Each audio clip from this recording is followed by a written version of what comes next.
Hornet মোটরসাইকেলের gearbox এবং ক্রানশ্যাফট নতুন দিয়ে ইঞ্জিনটা বাঁধা হচ্ছে এখন। আউটসাইড যাবতীয় মালামাল নতুন সব।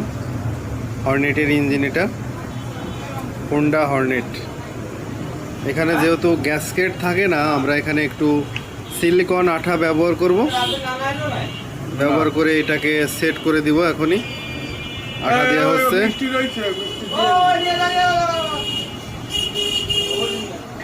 ধন্যবাদ সবাইকে। আমাদের ভিডিও দেখবেন, টেকনিক্যাল ভিডিও।